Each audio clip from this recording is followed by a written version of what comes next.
The great hall of the Nexus station floated in the darkness of space like a jewel among the stars. Inside, thousands of alien beings gathered for the most important meeting in the galaxy. Some had scales that shimmered like rainbows. Others had multiple eyes or limbs that moved in strange ways.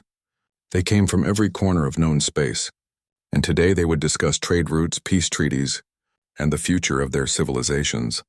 Ambassador Velara stood at her podium, her blue skin glowing softly under the lights. She belonged to the Kesh Dominion, one of the most powerful species in the Galactic Council. Her people had been members for over 2,000 years. She spoke about mining rights in the Outer Rim, her voice carrying across the massive chamber through translation devices that made her words understood by everyone present. It was supposed to be a normal day. The council meetings always followed the same pattern. Speeches, debates, votes, and then everyone would return to their worlds. Nothing exciting ever happened anymore. The galaxy had been at peace for so long that most species had forgotten what real danger felt like. Then the alarms began to sound. Red lights flashed throughout the station. The holographic displays that showed peaceful star maps suddenly filled with warning symbols. Every ambassador stopped talking and looked up at the screens. A junior technician, a small creature with gray fur and large ears, rushed into the chamber. His hands shook as he activated the main display. "Unknown contacts detected at the system edge," he announced, his voice breaking with fear. "Multiple vessels. Large signatures. They just appeared out of nowhere." The chamber erupted in confused voices. Ambassadors spoke quickly to their aides. Security officers moved to their positions around the hall. Velara felt her heart beating faster. Ships did not just appear. Every species in the council had to announce their arrival. It was the most basic law of space travel. "Show us," she commanded. The main screen changed. Everyone in the chamber fell silent. They saw ships. Not just a few ships, but dozens of them. These vessels were unlike anything in the council's databases. They were dark and angular, with smooth hulls that seemed to absorb light rather than reflect it. Strange energy patterns danced across their surfaces. The ships moved in perfect formation like a school of predators circling their prey. "Scan them," another ambassador ordered. "Identify their species." The technicians worked frantically at their stations. Minutes passed. The tension in the chamber grew thicker. Finally, the head technician looked up, his face showing complete confusion. "We cannot identify them. The hull materials are unknown. The energy signatures do not match any species in our database. But there is something strange in their communication systems. The language patterns. They seem similar to something very old in our archives." Velara leaned forward. "What do you mean, old?"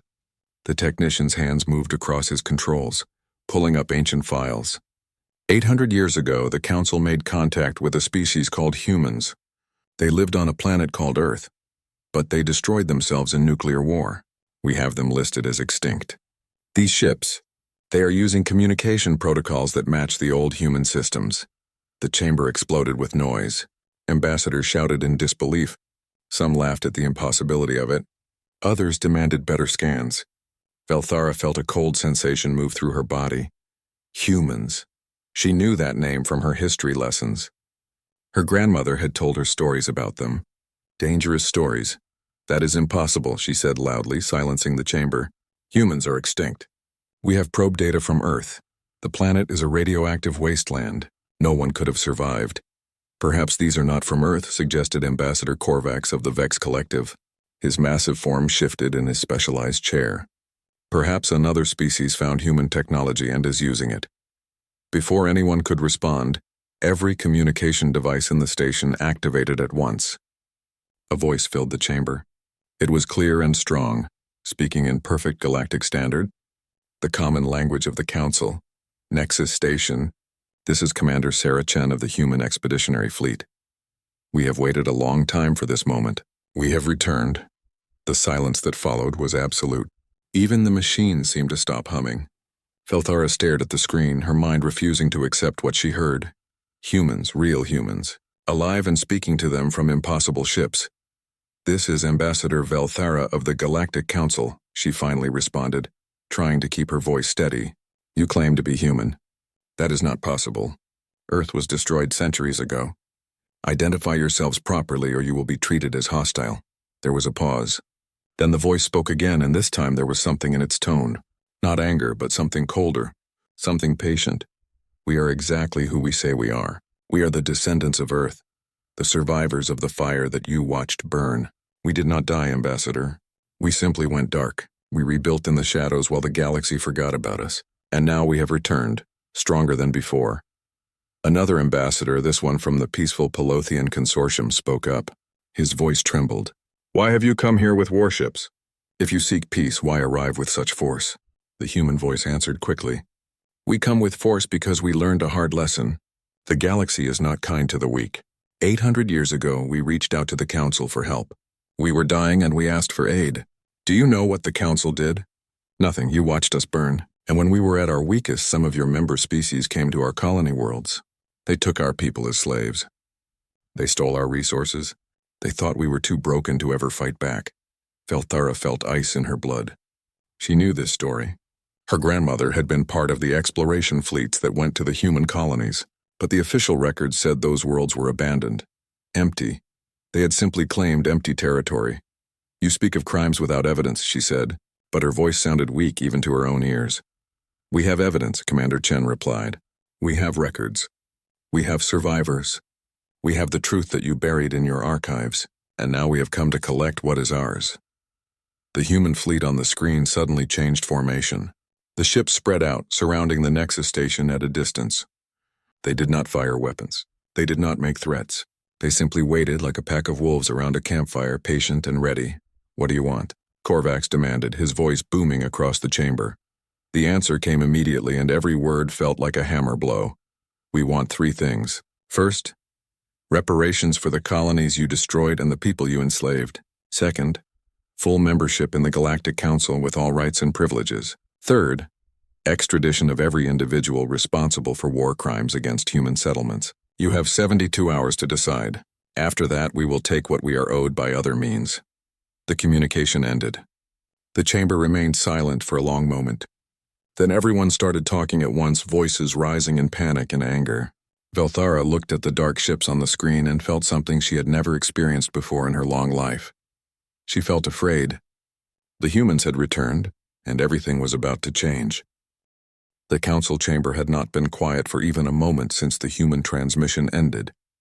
Ambassadors argued with each other, their voices rising in dozens of different languages. Some demanded immediate military action. Others insisted on negotiation. A few simply sat in shocked silence, trying to understand how everything they knew about history had just been proven wrong. Velara called for order again and again, but her authority felt weak now. The truth was that no one knew what to do. The humans had superior technology and made demands that would shake the foundation of the council itself. Admitting to the crimes they described would destroy the reputation that the council had built over thousands of years. After 6 hours of chaos, a decision was finally reached. The humans would be allowed to send a single representative to the station, 1 shuttle, 1 person under heavy security. Ambassador Korvax had insisted on surrounding the docking bay with his Vex soldiers, the largest and most heavily armed warriors in the galaxy. If the humans tried anything, they would be stopped. When the human shuttle appeared on the sensors, every screen in the station focused on it. The vessel was small and sleek, moving with a grace that made the Council's own ships look clumsy by comparison. It landed in the main docking bay without any problems, settling onto the deck as softly as a falling leaf. The docking bay doors opened. Everyone watching held their breath.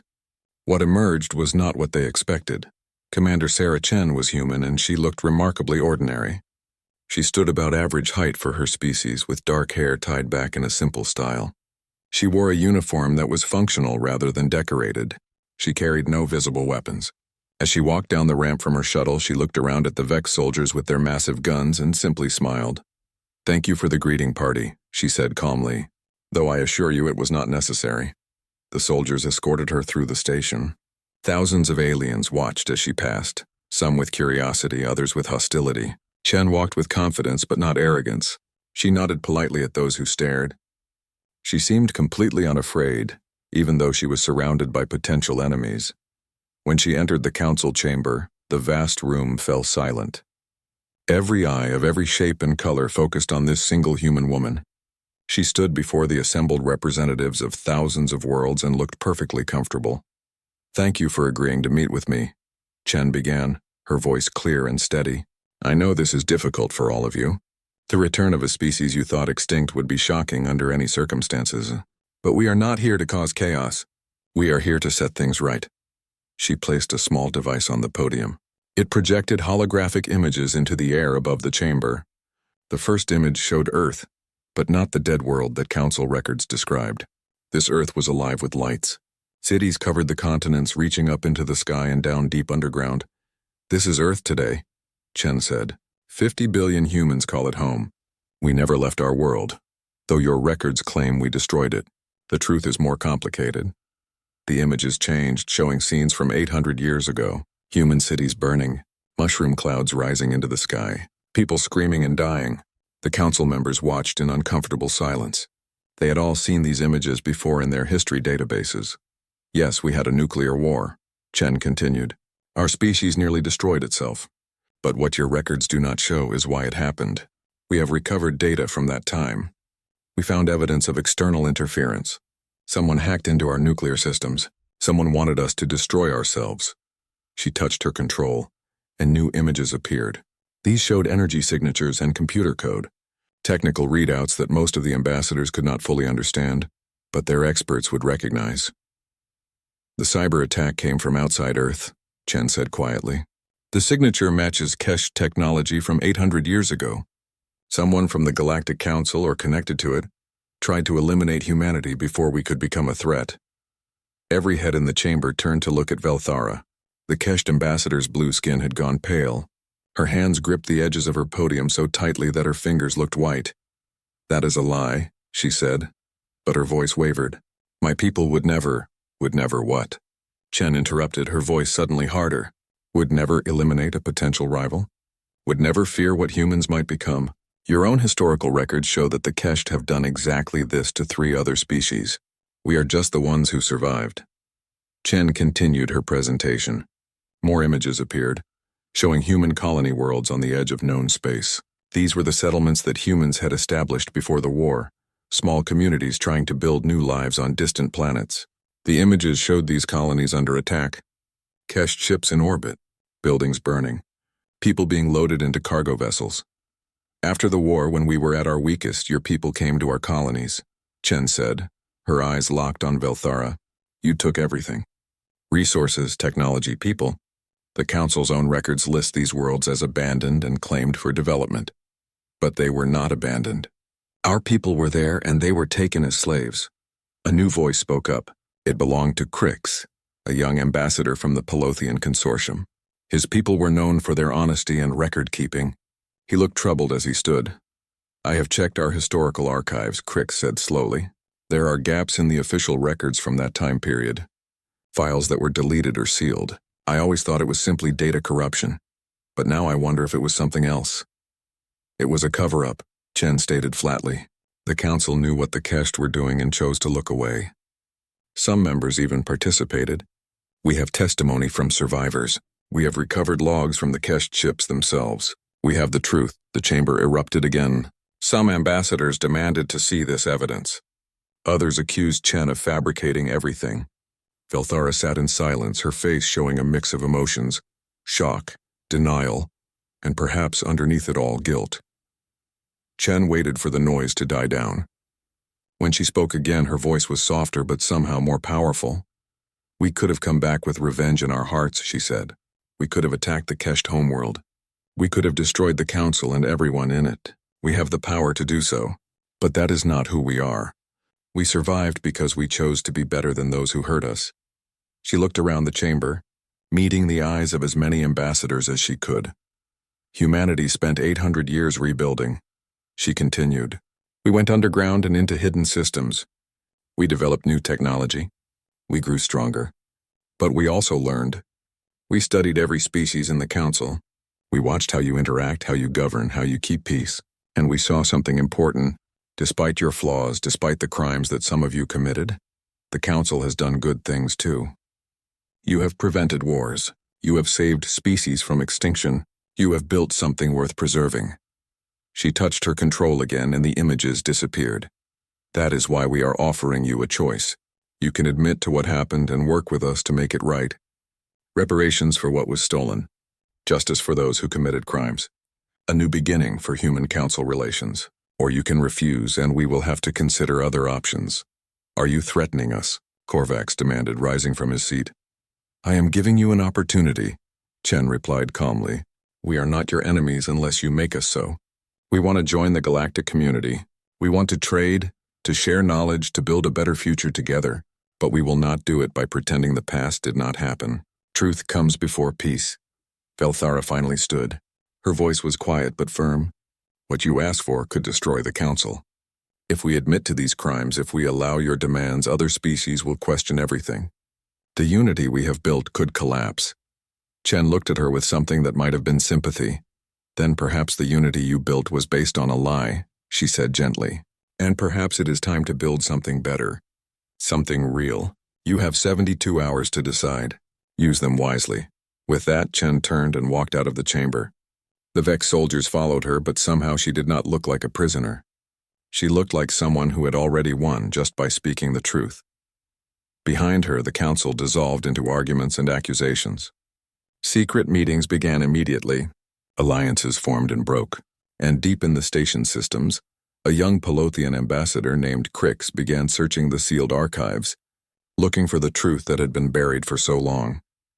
The 72 hours had begun and no one knew how it would end.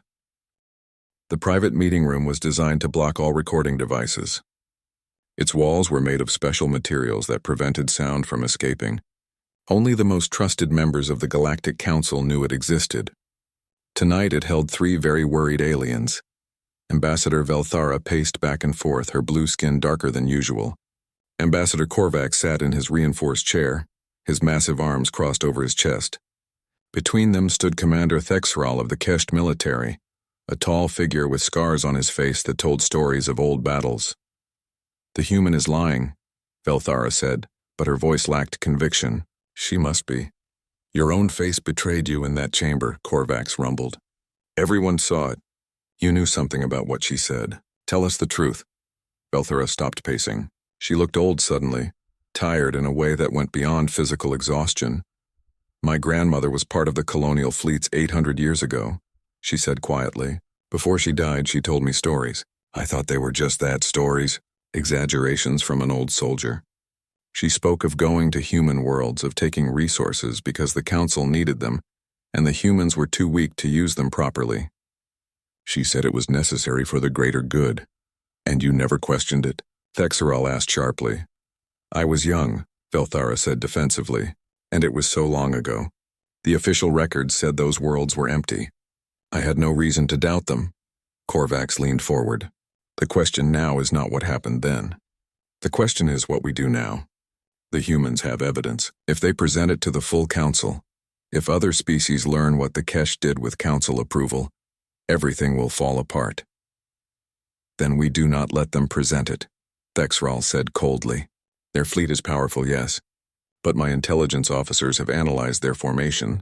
They are spread out around the station. If we hit them hard and fast with both Kesht and Vex forces, we can destroy them before they react. Velara looked horrified. You are talking about murder, about attacking people who came here under diplomatic protection. I am talking about protecting the Council, Thexral corrected, about preventing a war that would tear apart everything we have built. The humans made demands we cannot meet. They will not accept anything less, so we have only one choice. Korvax was quiet for a long moment. Finally, he nodded slowly. I do not like it. But Commander Thexral is right. If we allow this to continue, the Council will fracture. Species will question everything. Old enemies will see weakness and attack. We could be looking at a galaxy-wide war. When? Velara asked, her voice barely a whisper. In 30 hours, Thexral said. We will claim we are repositioning our fleets for defensive purposes. The humans will not suspect until it is too late. One coordinated strike and this problem disappears. Far across the station, Commander Sarah Chen sat in her assigned quarters. The room was comfortable but clearly designed to contain her. Guards stood outside her door. Cameras watched her every move. The Council thought they were keeping her prisoner, but Chen did not mind. She had expected this. Her communication device buzzed quietly. She picked it up and saw a message from Admiral Marcus Zhang. commander of the human fleet. His face appeared on the small screen, looking concerned. Sarah, we are picking up unusual activity. Several council species are moving their military vessels. They are trying to be subtle, but our sensors are better than they realize. It looks like they are preparing for an attack. Chen nodded. She had expected this too. How long do we have? 30 hours, maybe less. Should we withdraw? We can jump to FTL and be gone before they get in position. No, Chen said firmly. If we run now, we prove them right. We prove that might makes right and diplomacy means nothing. Stay in position. Trust the plan. Zhang looked uncomfortable but nodded. You always did like taking risks. I just hope this one pays off. The screen went dark. Chen sat back and thought about everything that had led to this moment. 800 years of survival, generations of humans living underground, building slowly, preparing carefully, all for this chance to reclaim their place in the galaxy. She thought about her great-great-grandmother, who had lived through the nuclear war. The old woman's journals described watching the sky burn, hiding in shelters while radiation swept across the land. But they also described hope, the determination to survive, the belief that humanity deserved better. A soft knock interrupted her thoughts. Chen looked up, surprised. Her guards would not knock. She went to the door and opened it cautiously. Outside stood a small alien with gray fur and large ears.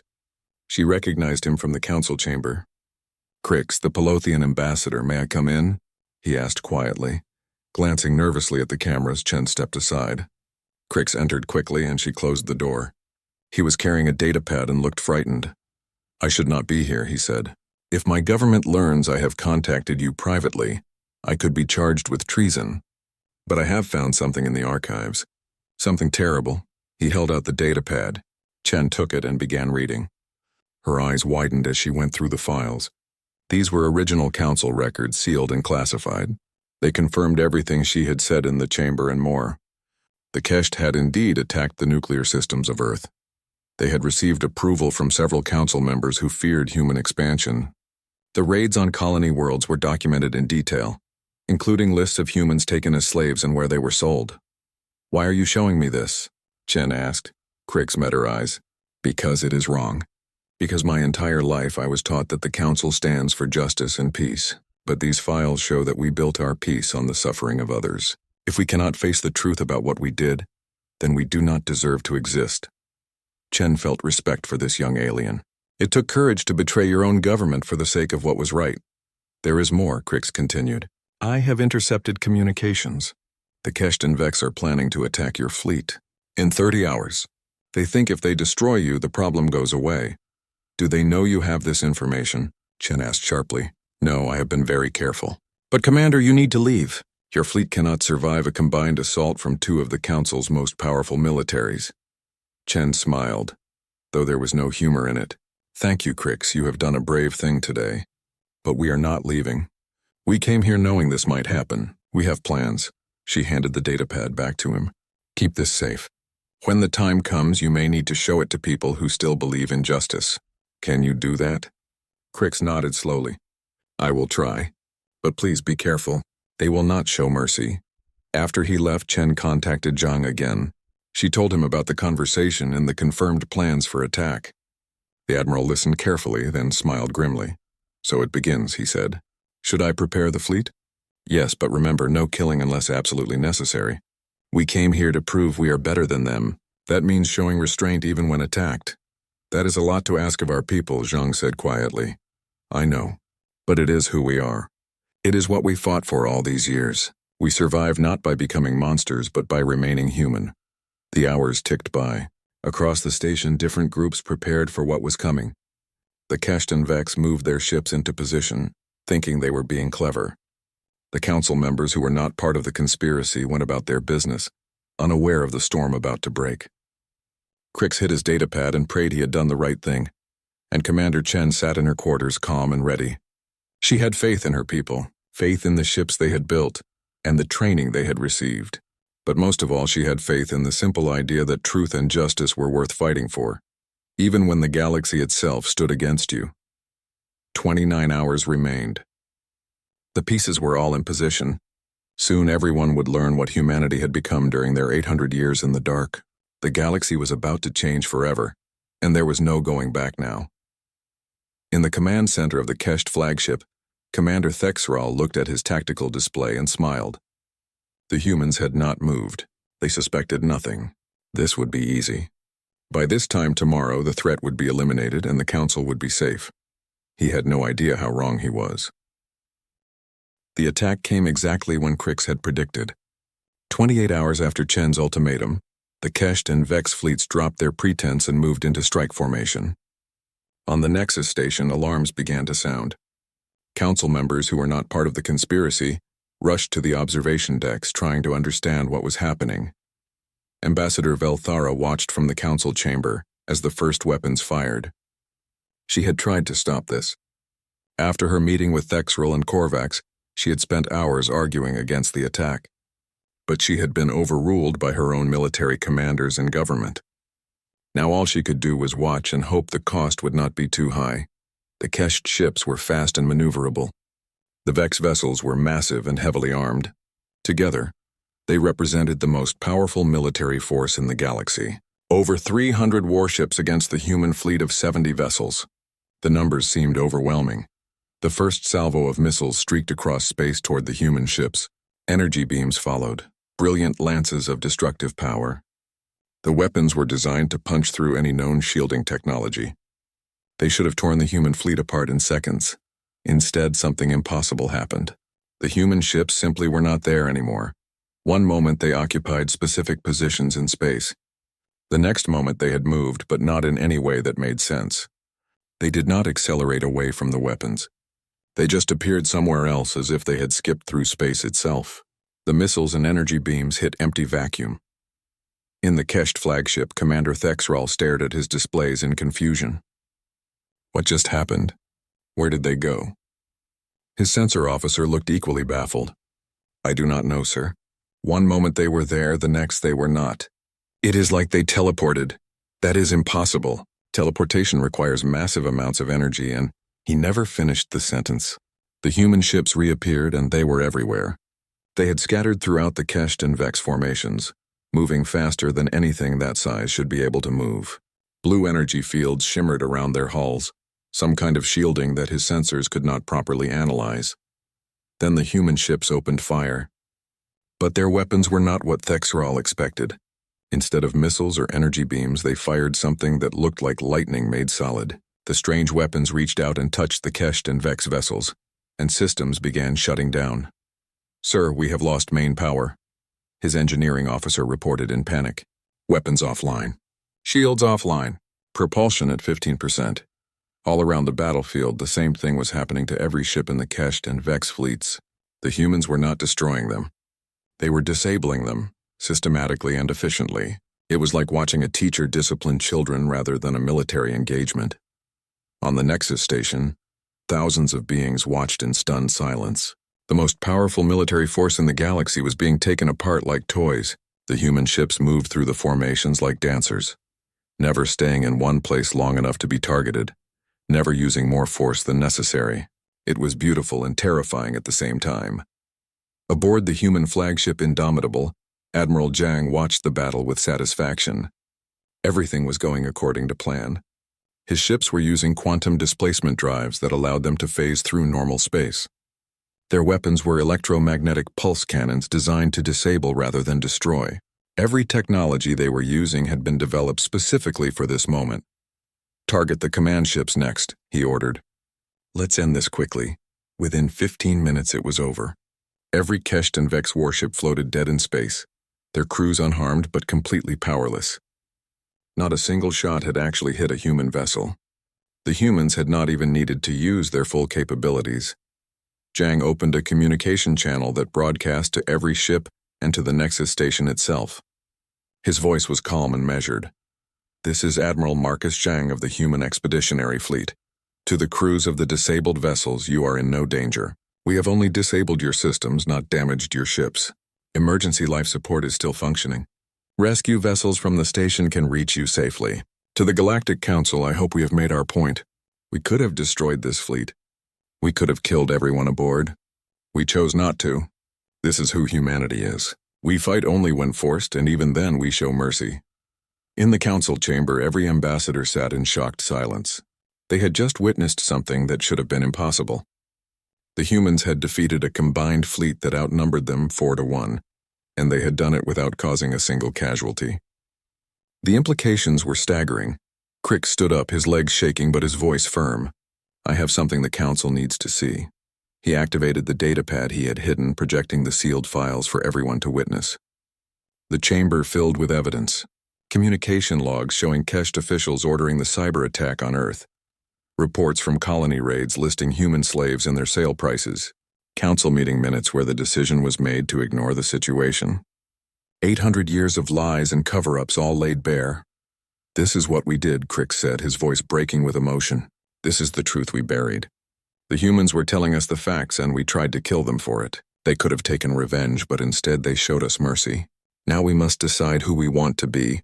Do we continue to hide behind lies, or do we finally face what we have done?" Ambassador Velara stood slowly. All eyes turned to her. She looked older than she had that morning, as if years had passed in just a few hours. When she spoke, her voice was quiet but clear. "My name is Velara, and my grandmother committed war crimes against humanity. I did not know the full truth until today, but ignorance is not innocence. I should have questioned. I should have investigated. Instead, I trusted the official story because it was easier." She looked directly at the screen showing Commander Chen, who had been brought back to the chamber to witness the aftermath of the battle. "You would be justified in hating us," Velara continued. "You would be justified in taking your revenge. Instead, you showed us what real strength looks like. Not the power to destroy, but the wisdom to show mercy. The Kesht owe humanity a debt that can never be fully repaid. But I swear to you, we will try. I will make it my life's work to expose every crime, to find every survivor, to make what reparations we can." Other ambassadors began to stand. Some looked ashamed, others looked angry, but their anger was directed at themselves and their own governments. The truth was out now, impossible to ignore or deny. The humans had forced the galaxy to look at itself honestly for the first time in centuries. Then something new appeared on the sensors. Every screen in the station showed the same warning. Unknown contacts detected at the system edge. Massive energy signatures, far larger than anything in the Council's database or even the human fleet. The sensor officer's voice shook as he made his report. "Multiple vessels incoming. Configuration unknown. Energy output is off the scale.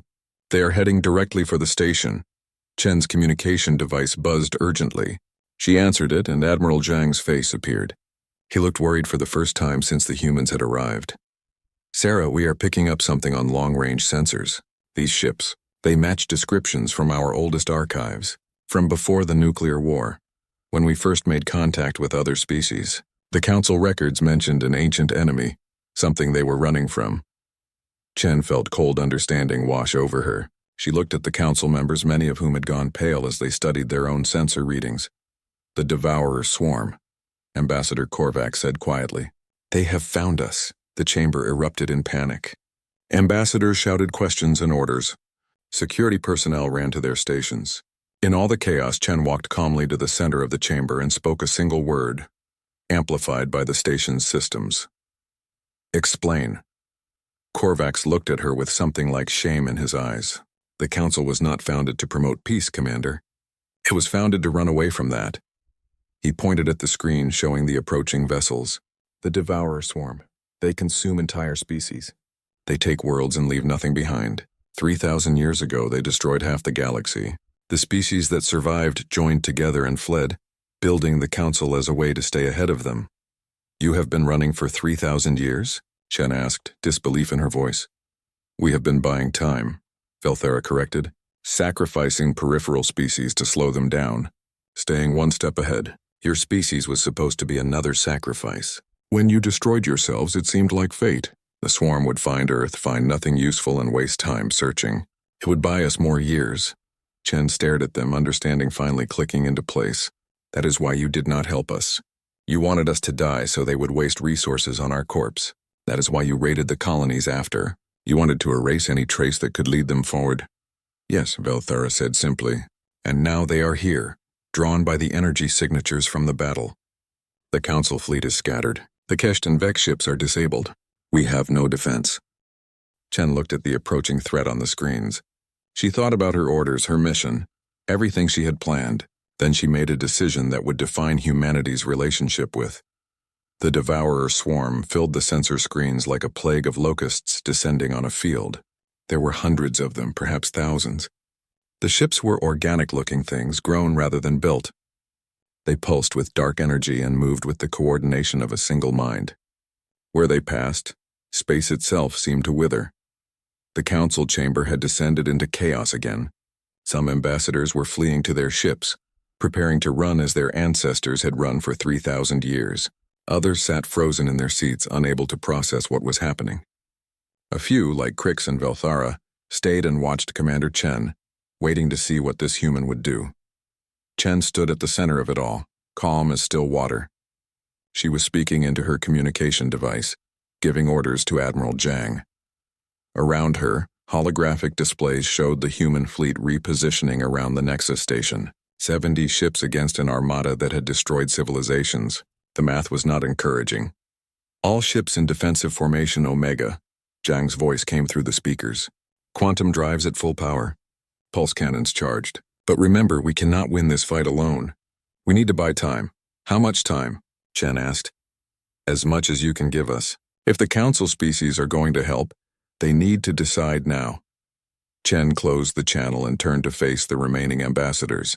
Her voice rang out across the chamber with absolute authority. I need answers, and I need them now. Which of your species has the best defensive shields? There was a moment of confused silence. Then Crick spoke up. The Pelothians. Our shield technology is the most advanced in the council. But our ships are civilian vessels, not military. Can they protect other ships? Chen demanded. Yes, but good. Get every Pelothian vessel to the station now. Every single one in range. She pointed at Korvax. The Vex, you have the largest fleet? How many ships can you get combat ready in 5 hours? Korvax sat up straighter. The ones your fleet disabled will need at least 12 hours to repair. But we have reserve forces in nearby systems. Perhaps 200 ships could arrive in time. Call them. Tell them to come ready to fight. Chen's eyes swept the chamber. The Kesht are fast and maneuverable. The Than have weapons that can target multiple enemies at once. The Emerics have some kind of organic technology that might adapt to swarm signatures. Every species here has something useful. We need all of it. Ambassador Velara stood. Her decision was made. I will contact the Kesht government. My people owe humanity a debt. We will fight. One by one, other ambassadors began to stand. Some still looked terrified. Others seemed energized, as if waking from a long sleep.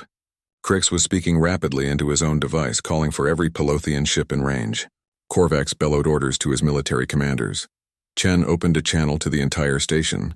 This is Commander Sarah Chen to all council species. In 5 hours, an enemy that has been chasing you for 3,000 years will arrive. You can run again or you can stand and fight. Humanity chooses to fight, not because we are fearless, but because running forever is not living. If you stand with us, we will show you something that humanity learned during our darkest days. We will show you that survival is not about being the strongest or the fastest. It is about standing together when everything seems lost. The response was immediate and overwhelming. Across the station and throughout the nearby systems, ships began moving toward the Nexus. Civilian vessels, cargo haulers, research ships, pleasure craft. Not just military forces, but ordinary people from hundreds of species who decided they were tired of running. Aboard the Indomitable, Admiral Zhang watched the tactical display with growing amazement. Sarah, we have over 1,500 ships converging on our position. Most of them are not built for combat. Then we make them combat ready, Chen replied. Work with their engineers. The Pelothians will provide shield technology. The Mariks can share their adaptive systems. Humanity will coordinate targeting and movement. We have 5 hours to turn a fleet of refugees into an army. What followed was the most intense 5 hours in galactic history. Human engineers worked alongside alien technicians, sharing technology that had been secret for centuries. Language barriers were overcome through determination and creativity. Ships that had been designed to carry cargo were fitted with weapons. Civilian shields were boosted by military power generators. Most incredibly, the human quantum displacement drives were adapted to work with other species' ships, allowing them to phase through space like the human fleet could. Crics found himself working directly with human technicians, helping to integrate Pelothian shields with Kesht speed and human coordination systems. He had never seen anything like the focused efficiency of the humans. They worked without rest, moving from task to task with absolute dedication. "How do you do this?" he asked a young human engineer named Martinez. "Work with people who tried to kill you just hours ago?" Martinez looked up from his work, grease smudging his face. "Because holding grudges is a luxury we cannot afford right now. Besides, my grandmother always said the best way to make a friend is to stand beside them when things get tough. Maybe after this we will not need to be enemies anymore." Velara watched from her command post as Kesht ships that had attacked the humans now received human technology freely given. The irony was not lost on her. She opened a private channel to Chen. "Why are you helping us?" she asked quietly. "After everything we did to your people, why risk your lives for ours?" Chen's face appeared on her screen. She looked tired but determined. "Because this is who humanity is. We spent 800 years learning how to survive alone, but we also learned that survival without purpose is just existing. We came back to the galaxy because we believe in something better. We believe that even people who have done terrible things can change. We believe in second chances. Your people did not give my ancestors that chance. But I am not my ancestors and you are not your grandmother. We get to choose who we become." Velara felt something warm in her chest. It might have been hope. "If we survive this, I will spend the rest of my life proving we deserve the chance you are giving us." "If we survive this," Chen corrected with a small smile. "Now get your ships in formation. We have incoming." The Devourer swarm arrived exactly when predicted. They came in like a wave of darkness, thousands of organic ships moving as one mind. The combined fleet of humans and council species faced them with every weapon charged and every shield at maximum power. The battle that followed would be remembered for generations. The swarm attacked with mindless hunger, trying to overwhelm through sheer numbers. But they faced something they had never encountered before: a truly unified defense. The Pelothian shields held against the initial assault, buying crucial seconds. The Kesht ships darted through the enemy formations, drawing fire away from larger vessels. The Vex fleet formed a wall of armor between the swarm and the station, and the humans coordinated everything. Their quantum computers processing information and sending targeting data faster than any single species could manage alone. When swarm vessels broke through the outer defenses, the Than multi-targeting weapons cut them down. When the swarm adapted, the Emmerich's organic technology shifted to counter them. When sections of the line began to falter, human ships would phase in to support them. It was not elegant. Ships were damaged. People died. The swarm was relentless, pouring through the defenses like water finding cracks. But for every ship that fell, 2 more moved to fill the gap. Species that had never fought together before learned to trust each other in the heat of battle. On the Indomitable, Admiral Zhang coordinated the chaos with calm precision. "Sector 7 is weakening. Get some Pelothian shields there. Vex reinforcements move to Sector 4. Human fleet, prepare for phase jump on my mark." The battle raged for 3 hours. The combined fleet was being pushed back slowly but steadily. The swarm seemed endless, but then something changed. The human quantum computers detected a pattern in the swarm's movements.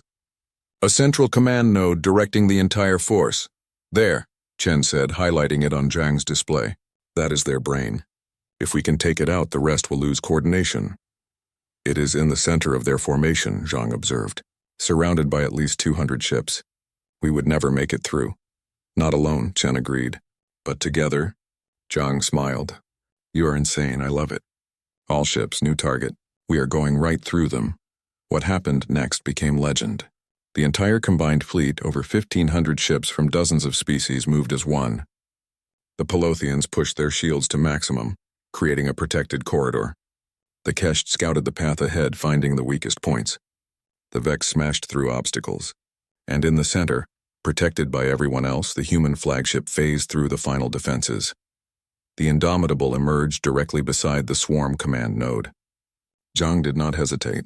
Every weapon fired at once, at point-blank range. The command node exploded in a burst of dark energy. For a moment, nothing happened. Then the swarm fleet began to fall apart. Without coordination, the ships started attacking each other, reverting to pure animal instinct. The Orga,